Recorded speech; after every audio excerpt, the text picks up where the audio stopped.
ಮನೆ ಮುಂದೆ ನಿಲ್ಲಿಸಿದ, ಅಂಗಡಿ ಮುಂದೆ ನಿಲ್ಲಿಸಿದ ಅಥವಾ ಜನನಿ ಬೀಡದಲ್ಲಿ ನಿಲ್ಲಿಸಿದ ಮೋಟಾರ್ ಸೈಕಲ್ಗಳನ್ನು ಕಳ್ಳತನ ಮಾಡುವ ಕಳ್ಳರನ್ನ ನೋಡಿದ್ದೀರಿ. ಅಂತವರಿಗೆ ಪೊಲೀಸ್ ಇಲಾಖೆ ಜೈಲಿನ ರುಚಿ ತೋರಿಸಿದ್ದನ್ನ ನೋಡಿದ್ದೀರಿ, ಕೇಳಿದ್ದೀರಿ.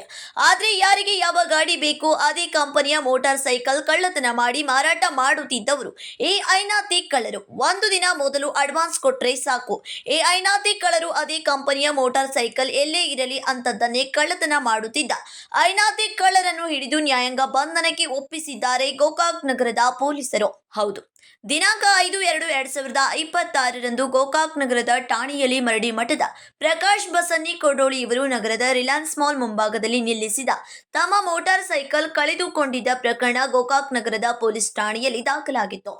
ಬೆಳಗಾವಿಯ SP K Ramarajan, DySP Ravi Nayak, CPI Suresh Babu ಮಾರ್ಗದರ್ಶನದಲ್ಲಿ ಪಿಎಸ್ಐ ಕಿರಣ್ ಮೊಹಿತೆ ನೇತೃತ್ವದ ಸಿಬ್ಬಂದಿಗಳ ತಂಡ ರಚಿಸಿ ಕೊನೆಗೆ ಕಳ್ಳರನ್ನು ಪತ್ತೆ ಹಚ್ಚಿ ಬಂಧಿಸಿ ನ್ಯಾಯಾಂಗ ಬಂಧನಕ್ಕೆ ಒಪ್ಪಿಸುವಲ್ಲಿ ಗೋಕಾಕ್ ನಗರದ ಪೊಲೀಸರು ಯಶಸ್ವಿಯಾದರು.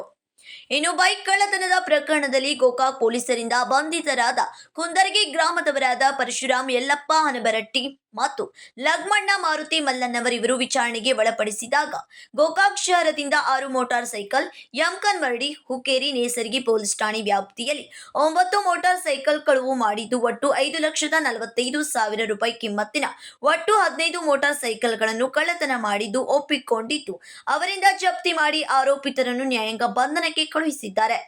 ಇನ್ನು ಈ ಪ್ರಕರಣ ಭೇದಿಸಿ ಕಳ್ಳರನ್ನು ಬಂಧಿಸುವಲ್ಲಿ ಯಶಸ್ವಿಯಾದ ಸಿಪಿಐ ಸುರೇಶ್ ಬಾಬು, ಪಿಎಸ್ಐ ಕಿರಣ್ ಮೊಹಿತೆ ಹಾಗೂ ಸಿಬ್ಬಂದಿಗಳಾದ KN Elegar, BS Signal, M Huchchagoudar ಸೇರಿದಂತೆ ಇನ್ನುಳಿದವರ ಕಾರ್ಯವನ್ನು ಎಸ್ಪಿ ಕೆ ರಾಮರಾಜನ್ ಶ್ಲಾಘಿಸುತ್ತಿದ್ದಾರೆ.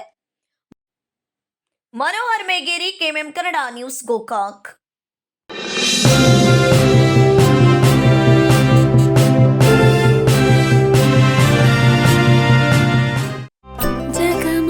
ಜಗಮಗ ಹೊಳೆಯುವ ಕಣ್ಣುಗಳು, ಹೃದಯದಿ ಹರುಷದ ಅಲೆಗಳು. ಬಂದಿದೆ ಶುಭಗಳಿಗೆ, ಪ್ರೀತಿಯ ಗಳಿಗೆ, ರೇಷ್ಮೆಯಲ್ಲಿ ಸುತ್ತಿದ ಸ್ವರ್ಣಗಳಿಗೆ. BS Channabasappa and Sons, The Textile Mall, Tilakvadi, Belagavi.